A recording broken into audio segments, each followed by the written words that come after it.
ಎಲ್ರಿಗೂ ನಮಸ್ಕಾರ. ನಾನೊಬ್ಬ ಸುದೀಪ್ ಅಣ್ಣನ ಕಿಚ್ಚ, ಆ ಸುದೀಪ್ ಅಣ್ಣನ ಅಪ್ಪಟ ಅಭಿಮಾನಿ. ಇಲ್ಲೊಬ್ರು ಇದ್ದಾರೆ, ಕೇಳಿ ಯಾರ ಅಭಿಮಾನಿ ಅಂತ. ನಾನು ಡಿ ಬಾಸ್ ಅಭಿಮಾನಿ. ನಮ್ಮನೇಲೇ ಬಾಸ್ಗಳು ಬೇರೆ, ನಾವು ಕಿಚ್ಚ ಅಂದರೆ ಅವರು ಡಿ ಬಾಸ್ ಅಂತಾರೆ. ಆದರೂ ಒಂದು ಬೇಜಾರಾಯಿತು, ಏನಪ್ಪ ಅಂತಂದರೆ ಇವತ್ತು ದರ್ಶನ್ ಅವ್ರಿಗೆ ಬೇಲ್ ಕ್ಯಾನ್ಸಲ್ ಆಗಿದೆ. ನಿಜವಾಗ್ಲೂ ತುಂಬ ಬೇಜಾರಾಯಿತು. ಏನೋ ಅವ್ರ ಪಾಡ್ಗವ್ರು ಇದ್ರು, ಯಾರ ಸಹವಾಸನೂ ಹೋಗದೆ, ಯಾರ ಜೊತೆನೂ ಮಾತಾಡದೆ ಆರಾಮಾಗಿದ್ರು ಅನ್ಕೋತೀನಿ. ಅಂಥವ್ರಿಗೆ ಪಾಪ ಅವ್ರ ಅಭಿಮಾನಿಗಳೇ ಏನೇನೋ ಬೇರೆ ಎಲ್ಲ ಮಾಡಿ ಇವತ್ತು ಬೇಲ್ ಕ್ಯಾನ್ಸಲ್ ಆಗಿ ಅವ್ರು ಮತ್ತೆ ಜೈಲಿಗೆ ಹೋಗಂಗಾಗಿದೆ. ತುಂಬ ಬೇಜಾರಾಗ್ತೈತೆ. ನಮ್ಮ ಮನೆಯೊಳಗೆ ತುಂಬ ಅಳ್ತಿದ್ದಾಳೆ. ಮಾತಾಡೆ ಏನು ಮಾತಾಡೋದು, ಬೇಜಾರಾಯ್ತದೆ ನನಗೆ. ಹೆಂಗೋ ಆಚೆ ಬಂದರು, ಹೆಂಗೋ ಅವ್ರ ಪಾಡ್ಗವ್ರು ಇರಲಿ, ಇಷ್ಟು ದಿನ ಮಾಡಿ ಸಾಕು. ಹೆಂಗೋ ಇದ್ದಾರೆ. ಈಗ ಯಾರ್ಯಾರೋ ಬಂದು ಅಲ್ಲಿ ಬನ್ನಿ ಇಲ್ಲಿ ಬನ್ನಿ ಅದು ಮಾತಾಡಿ ಇದು ಮಾತಾಡಿ ಅಂದರು. ಆದರೂ ಕೂಡ ಯಾರಿಗೂ ಏನು ರೆಸ್ಪಾನ್ಸ್ ಮಾಡದೆ ಅವ್ರ ಪಾಡ್ಗೆ ಅವರು ದೇವಸ್ಥಾನ ಅದು ಇದು ಅಂತ ಹೋಗ್ತಾ ಇದ್ರು. ಇವಾಗ ಮತ್ತೆ ಹಿಂಗಾಯ್ತು, ಬೇಜಾರಾಗ್ತಾ ಇದೆ. ನಿಜಕ್ಕೂ ಕೂಡ ನನಗೂ ಪರ್ಸನಲಿ ತುಂಬ ಬೇಜಾರಾಗ್ತಿದೆ. ಮತ್ತೆ ಬಳ್ಳಾರಿ ಜೈಲಿಗೆ ದರ್ಶನ್ ಬಾಸ್ ನೋಡಿ ಬಹಳ ಬೇಜಾರಾಯ್ತು. ಮೀಡಿಯಾದಲ್ಲಿ ಹಬ್ಬನೇ ಹಬ್ಬ, ಮೀಡಿಯಾದವರಿಗೆ ಆಯ್ತು. ಕುಂತ್ರೆ ದರ್ಶನ್ ಬಾಸ್ತೆ ಇದೇ ರೀತಿಯಾದ ಕಾಳಜಿ ಸೌಜನ್ಯ ತಂಗಿ ಕೇಸಲ್ಲಿ ವಹಿಸಿದ್ರೆ ಎಷ್ಟು ಚೆನ್ನಾಗಿರ್ತಿತ್ತು. ಇದೇ ರೀತಿಯಾದ ನ್ಯಾಯ ಸೌಜನ್ಯ ತಂಗಿಗೆ ಒದಗಿಸಿದ್ರೂ ಚೆನ್ನಾಗಿರೋದು. ಆಗ್ಲಿ, ಏನಾಗುತ್ತೆ ಆಗ್ಲಿ. ಮತ್ತೆ ಆದಷ್ಟು ಬೇಗ ಹೊರಗಡೆ ಬಂದೇ ಬರ್ತಾರೆ, ಕಾಯೋಣ ಅಂತ. ತುಂಬಾನೇ ಬೇಜಾರು, ಏನ್ ಮಾಡಕ್ಕಾಗಲ್ಲ.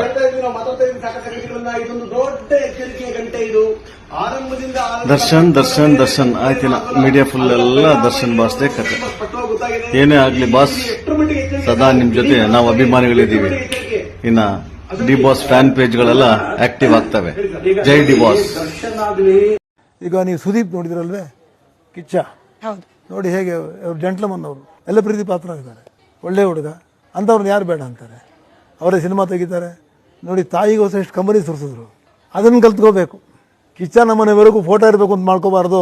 ಸುದೀಪ್ ಅವರು ತಾಯಿನ ಯಾವ ರೀತಿ ಭಾವನೆ ಇಟ್ಕೊಂಡ್ರು, ಆ ಭಾವನೆ ಹೇಗೆ ತೋರಿಸಿದ್ರು, ಕಣ್ಣಲ್ಲಿ ನೀರು ಹಾಕ್ಬಿಟ್ರಲ್ಲ, ಅದನ್ನು ನೋಡಿ ಎಲ್ಲ ವೃದ್ಧಾಶ್ರಮಗಳು ಬಂದ್ ಮಾಡಬೇಕು. ಸುದೀಪ್ ಅವರು ವಿದ್ಯೆ ನಾವು ಕಲ್ತ್ಕೋಬೇಕು, ತಾಯಿ ದೇವರು ಹೇಗೆ ನಡ್ಕೋಬೇಕು ಅಂತಕ್ಕಂಥದ್ದು ಹೇಳಿ. ಆ ರೀತಿ ದರ್ಶನ್ಗೂ ದೇವರು ಸದ್ಬುದ್ಧಿ ಕೊಡಲಿ. ಅವ್ರ ತಾಯಿ ಇದ್ದಾರೆ, ಚೆನ್ನಾಗಿ ನೋಡ್ಕೊಳ್ಳಿ. ತಾಯಿಯ ಸೇವೆ ಮಾಡಿದವನು ಪಾಪ ಮುಕ್ತನು ಅಂತ ಹೇಳ್ತಾರೆ.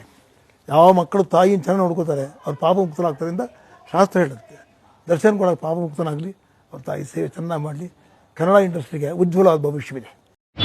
ವಿಗ್ ತೆಗೆದು ಬಂದ ದರ್ಶನ್ ಸರಿ, ಅವನು ವಿಗ್ ಹಾಕೊಂಡಿದ್ದ, ತೆಗೆದ್ಬಿಟ್ಟು ಬಂದ ಸರಿ.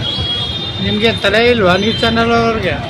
ಲೋಪರ್ ಬಡ್ಡಿ ಮಕ್ಕಳ ವಿಷ್ಣು ಸಮಾಧಿನ ನಮ್ಮ ಸಮ ಮಾಡವ್ರೆ, ಅದಕ್ಕೆ ನ್ಯಾಯ ಕೊಡಿಸೋ ಸೊಳ್ಳೆ ಮಕ್ಕಳ. ನೀವು ಫಸ್ಟು ಟಿ ವಿ ಚಾನಲ್ಲಿ ಐಡಕ್ಟ್ ಮಾಡಿ, ಅದಕ್ಕೆ ಅದಕ್ಕೊಂದು ನ್ಯಾಯ ಕೊಡಿಸಿ ಅವ್ರಿಗೊಂದು ಪುಣ್ಯಭೂಮಿ ಎಲ್ಲರೂ ಒಂದು ಜಾಗ ಮಾಡಿ. TRP ಸಿಗ್ತದೆ. ದರ್ಶನ್ದು ಮಾತೆತ್ರ ದರ್ಶನು ಅವನು ಬಾತ್ರೂಮ್ಗೆ ಹೋದಾಗ ಏಳು ಯಾವ ಕಲರ್ ಬರ್ತದೆ, ಉಚ್ಚೆ ಯಾವ ಕಲರ್ ಬರ್ತದೆ ಅಂತ ತೋರ್ಸಕ್ಕಾಗಲ್ವಾ? ತೋರಿಸಿ ಅದನ್ನ ಬಡ್ಡಿ ಮಕ್ಕಳ. ನೀವು ವಿಗ್ ಹಾಕೊಂಡಿರೋದು ಮಾತ್ರ ಹೇಳ್ತಿರಲ್ಲ ಬಡ್ಡಿ ಮಕ್ಕಳ. ಯಾವ ಕಾಚ ಹಾಕೊಂಡ ಅಂತ ತೋರಿಸಿ, ಯಾವ ಅಂಡರ್ವೇರ್ ಹಾಕೊಂಡ, ಯಾವ ಬಿಸಿಲಲ್ಲಿ ತೊಳೆದ್ನೋ ತೀಗನ. ಓಹ್ ನೋಡಿ ಅಲ್ಲಿ ಇನ್ನೊಂದ್ಸರಿ ಝೂಮ್ ಹಾಕಿ ತೋರಿಸಿ, ಝೂಮ್ ಹಾಕಿ. ಹಾ, ಸ್ವಲ್ಪ ಸ್ಲೋ. ಹಾ, ನೋಡಿ ಅಲ್ಲಿ ನೋಡಿ ಅಲ್ಲಿ ಅಕ್ಕನ ಲಿಪ್ಸ್ಟಿಕ್ಕು, ಕೂದಲು ಬೀಸ್ಕೊಂಡು, ರೆಡ್ ಕಲರ್ ಡ್ರೆಸ್ ಹಾಕೊಂಡು. ಬೇಕಾದ್ರೆ ಇನ್ನೊಂದು ಸ್ವಲ್ಪ ನಾನು ಬೇಕಾದ್ರೆ ಸ್ವಲ್ಪ ಸ್ಲೋ ಮೋಷನಲ್ಲೂ ತೋರ್ಸಕ್ಕೆ ಹೇಳ್ತೀನಿ ವಿಡಿಯೋನ. ಸೊ ಅದು ಬೇರೆ. ಇನ್ನೊಂದು ನೋಡಿ ಅಲ್ಲಿ ಆವಾಜ್ ಹಾಕೊಂಡು ಬೇರೆ ಇಳಿತೀರ, ಕೈಯೆಲ್ಲ ತೋರಿಸ್ಕೊಂಡು. ಇನ್ನೊಂದ್ಸರಿ ರಿಪೀಟ್ ಮಾಡಿ ವಿಡಿಯೋ ರಿಪೀಟ್ ಮಾಡಿ. ಹಾ, ಇವಾಗ ನೋಡಿ ಇಳಿತಿರುವಂತಹ ದೃಶ್ಯ. ಬಿಡಿ, ಲಿಪ್ಸ್ಟಿಕ್ಕು, ಮೇಕಪ್ಪು, ಚೂಡಿದಾರ ಎಲ್ಲ ನೋಡೋಣ. ಅಲ್ಲಿ ನೋಡಿ, ಅಲ್ಲಿ ಆವಾಜ್ ಹಾಕೊಂಡು ಬರೋ ಏನೋಲೆ ಅನ್ನೋ ಲೆವೆಲಲ್ಲಿ ಆವಾಜ್ ಹಾಕೊಂಡು ಇಳಿತಿದ್ದಾರೆ. ಮೋಸ್ಟ್ಲಿ ಇವರು ಕೋರ್ಟಿಗೆ ಹೋಗ್ತಿದ್ದೀನಿ ಅಂತ ಮರ್ತು ಬಿಟ್ಟೆಲ್ಲೋ ಬೇರೆ ಕಡೆಗೆ ಹೋಗ್ತಿದ್ದೀವಿ ಅಂತ ಅಂದ್ಕೊಂಡೇನೋ ಆವಾಜ್ ಹಾಕೊಂಡು ಬರ್ತಾರಲ್ಲ ಸೆಲೆಬ್ರಿಟಿಗಳೇನಾದ್ರು ಎದುರುಗಡೆ ಸಿಗ್ತಾ ಅಚ್ಚೋಗ ಏನು ನೀನು ಅಡ್ಡ ಬರೋದು ಅನ್ನೋ ರೀತಿಲಿ ಸ್ಟೈಲಲ್ಲಿ ಪೋಸ್ ಕೊಟ್ಕೊಂಡು ಇಳಿತಿದ್ದಾರೆ. ನೋಡೋಣ. ಅದೇನೋ ಅರೆಸ್ಟ್ ಆಗ್ತಿದ್ದಂತೆ, ಹತ್ರಂತೆ, ಕಣ್ಣೀರು ಹಾಕಿದ್ರಂತೆ. ಅದೇನೋ ಮನೆ ಒಳಗೆ ಹಾಕಿರ್ಬೇಕು. ಅವ್ರ ಮುಖ ನೋಡಿದ್ರೆ ಕಣ್ಣೀರು ಹಾಕಿದ್ರು ಹತ್ರು ಅಂತ ದೇವರಣೆಗೂ ಅನ್ಸಲ್ಲ.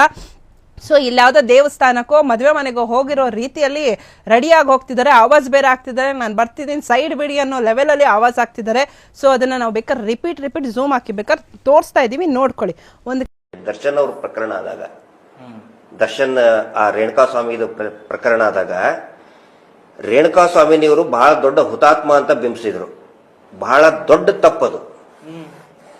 ರೇಣುಕಾ ಸ್ವಾಮಿ ಮಾಡಿದ್ದು ಇವತ್ತು ಸಾವಿರಾರು ಜನ ಇವರು ಹಂಗೆ ಮಾಡ್ತಾರೆ. ಕೆಟ್ಟ ಕೆಲಸನ, ಕೆಟ್ಟ ಮೆಸೇಜ್ ಕಳಿಸೋದು, ಹುಡುಗಿಯರಿಗೆ ಬೆತ್ತಲೆ ಆಗಿದ್ದು ಫೋಟೋ ಕಳಿಸೋದು, ಅದ್ರ ಬಗ್ಗೆನೂ ಕೂಡ ಚರ್ಚೆ ಆಗಬೇಕಿತ್ತು. ಈ ವಾಸ್ ನಾಟ್ ಸಮ್ ಅಮಾಯಕ ಅಲ್ಲ ಅವನು ರೇಣುಕಾ ಸ್ವಾಮಿ.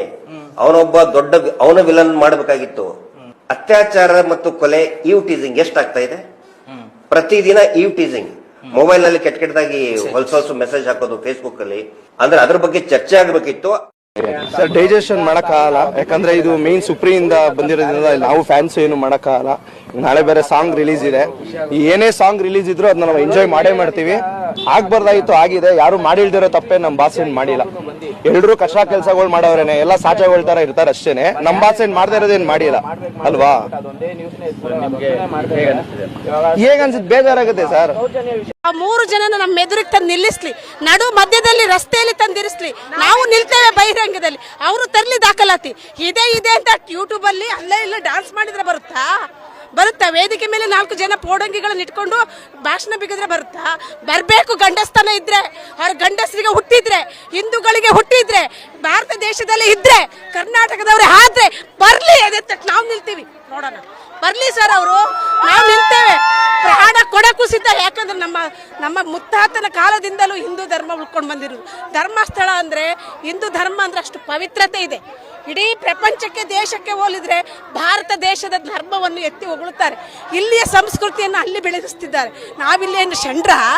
ಇಲ್ಲಿಯವರು ಕೈಗೆ ಬಳೆ ತೊಟ್ಕೊಂಡಿದ್ದಾರೆ, ಹೆಂಗಸ್ರಲ್ಲಿ ಮನೆಯೊಳಗೆ ಕುತ್ಕೊಂಡಿದ್ದಾರೆ. ಅದೆಲ್ಲ ಮುಗ್ದೋಯ್ತು ಕಾಲ. ಬರ್ಲಿ ಹೆಂಗಸ್ರೇ ಸಾಕು, ಚೆಚ್ಚಿ ಬಿಸಾಕ್ತೀವಿ.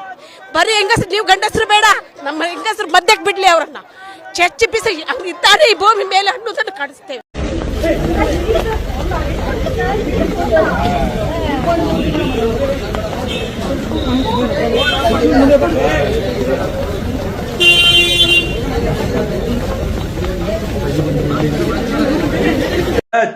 ಕಿತ್ತೂರು ರಾಣಿ ಚೆನ್ನಮ್ಮ ಎಲ್ಲರಿಗೂ ಹ್ಯಾಪಿ ಇಂಡಿಪೆಂಡೆನ್ಸ್ ಡೇ. ಮುಂದೆ HM ಮೇಡಮ್ ಅವರು ಮಾತನಾಡುತ್ತಾರೆ. ಎಲ್ಲರಿಗೂ ಸ್ವತಂತ್ರ ದಿನಾಚರಣೆಯ ಶುಭಾಶಯಗಳು. Thank you. ಸಿಂಗರ್ ಶಾಲಿನಿ ಅವರು ಒಂದು ಹಾಡನ್ನ ಆಡಬೇಕಾಗಿ ಕೇಳಿಕೊಳ್ಳುತ್ತಿದ್ದೇನೆ. ಎಲ್ಲರೂ ಒಟ್ಟಿಗೆ ಹೇಳೋಣ ಗೆಳೆಯರೆ. ಕಣ್ಣು ಮುಚ್ಚಿ ನನ್ನ ಪ್ರೀತಿ. ಮುಂದಿನ ಕಾರ್ಯಕ್ರಮ ಗ್ರೂಪ್ ಡ್ಯಾನ್ಸ್. ಸರ್ ನಂಗೆ ಇನ್ನೊಂದು ಚಾಕ್ಲೇಟ್ ಕೊಡಿ. ಧನ್ಯವಾದಗಳು. ವೇದಿಕೆಯ ಮೇಲೆ ಆಸನಾಗಿರುವಂತಹ ಹಿರಿಯ ಗಣ್ಯ ವ್ಯಕ್ತಿಗಳು ಮಕ್ಕಳಿಗೆ ಒಂದಿಷ್ಟು ಹಿತವಚನವನ್ನು ನುಡಿಯಬೇಕಾಗಿ ಕೇಳಿಕೊಳ್ಳುತ್ತಿದ್ದೇನೆ. ಮಾಡ್ಕೊಂಡ್ ತಮ್ಮಂದ್ರ ಮ್ಯಾರೇಜ್ ಮಾಡ್ಕೊಂಡ್ ಡ್ಯಾಮೇಜ್ ಆಗ್ಬೇಡ್ರು. ಒಂದ್ ಮಾತು ಹೇಳ್ತೀನಿ ಕೇಳ್ರಿ ಗಂಡ್ ಮಕ್ಳಿಗೆ. Happy independence day. ಅಕಸ್ಮಾತ್ ಸಾಬೀತಾದ್ರೆ ಸರ್ ಎಷ್ಟು ವರ್ಷಗಳ ಒಂದು ಲೈಫ್ ಕನ್ವಿಕ್ಷನ್ ಆಗುತ್ತೆ. ಲೈಫ್ ಕನ್ವಿಕ್ಷನ್ ಅಂದ್ರೆ ಸಾಯಿವರೆಗೂ ಜೈಲಲ್ಲಿ ಇರ್ಬೇಕು ಅಂತ ಅರ್ಥ. 14 ವರ್ಷ 15 ವರ್ಷ ಅಂತಿಲ್ಲ. ಆದ್ಮೇಲೆ ಡಿಪೆಂಡ್ ಅಪಾನ್ ನೋಡ್ಬೇಕು ಆ ತರ ಪ್ರೊನೌನ್ಸ್ಮೆಂಟ್, ಸಾಕ್ಷ್ಯಾಧಾರಗಳು ಯಾವ ತರ ಕನ್ಸಿಡರ್ ಮಾಡ್ತಾರೆ ಕೋರ್ಟ್ಗಳು ಏನಂದ್ರ ಮೇಲೆ. ಈಗ ಸರ್ ಸಾಕ್ಷಿಗಳು ಆಕ್ಚುಲಿ ಕರೆಕ್ಟ್ ಆಗಿ ಸಾಕ್ಷಿ ಹೇಳಿಲ್ಲ ಅಂದ್ರು ಅವರ, ಈಗ ನೀವು ಹೇಳಿದ್ರೆ ಆಕ್ಚುಲಿ ವರ್ತನೆ ಆಫ್ಟರ್ ಗ್ರಾಂಟಿಂಗ್ ಬೇಲ್ ಹೊರಗಡೆ ವರ್ತನೆ, ಪ್ಲಸ್ ಮೊದಲು ಹೈಕೋರ್ಟ್ ಬೇಲ್ ಕೊಡೋಕ್ಕಿಂತ ಮೊದಲು ಆಕ್ಚುಲಿ ಅವ್ರು ಏನ್ ಬಿಹೇವ್ ಮಾಡಿದ್ರು ಜೈಲ್ ಒಳಗಡೆ, ಅದೆಲ್ಲ ಕನ್ಸಿಡರೇಷನ್ ಬರಲ್ಲ. ಟ್ರಯಲ್ ಅಲ್ಲಿ ಬೇರೆನೆ ಏನ್ ಸಾಕ್ಷಿಗಳನ್ನ ನಾವು ಜೋಡಿಸಿರ್ತೀವೋ ಚಾರ್ಜ್ ಶೀಟ್ ಹಾಕ್ಬೇಕಂತ ಸಮಯದಲ್ಲಿ ವಿಟ್ನೆಸಸ್ಗಳು ಮತ್ತೆ ಬೇರೆ ಬೇರೆ ಎವಿಡೆನ್ಸಸ್ಗಳು ಅದಕ್ಕೆ ಪೂರ್ವಕವಾಗಿ ಕೋರ್ಟ್ ಅಲ್ಲಿ ವಿಚಾರಣೆಗಳು ನಡೀತದೆ. ಅದರಲ್ಲಿ ಪೂರ್ವಕವಾಗಿ ಸಾಬೀತಾದ್ರೆ ಮಾತ್ರನೇ 100% ಸಾಬೀತಾಗ್ಬೇಕು. 99 ಆದ್ರೂ ಆಗಲ್ಲ. ಆ ಕಾರಣಕ್ಕೋಸ್ಕರ ಸಾಬೀತ್ ಮಾಡುವಂತದ್ದೆಲ್ಲ ದಿಸ್ ದ ಟಫೆಸ್ಟ್ ಟಾಸ್ಕ್ ಯಾರಿಗೆ ಆಗ್ಲಿ, ಪ್ರಾಸಿಕ್ಯೂಷನ್ ಆಗಲಿ. Will wait and watch. ಇತ್ತೀಚೆಗೆ ನಾನು ಕೆಲವು ಚಾನಲ್ಗಳಲ್ಲಿ ನೋಡಿದೆ, ಅಭಿಮಾನಿಗಳು ಮಾಡಿದಂತಹ ಗಲಾಟೆ ಗಲಭೆ ಇದೆಲ್ಲ ಪರಿಣಾಮವನ್ನು ಬೀರ್ತು ಅಂತ.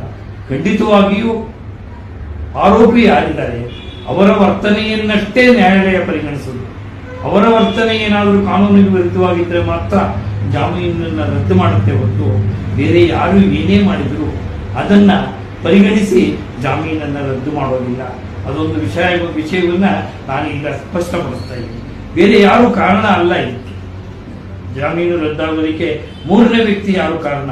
3ನೇ ವ್ಯಕ್ತಿ ಮಾಡಿದ ತಪ್ಪಿಗೆ ಜಾಮೀನನ್ನು ರದ್ದುಪಡಿಸಲ್ಲ.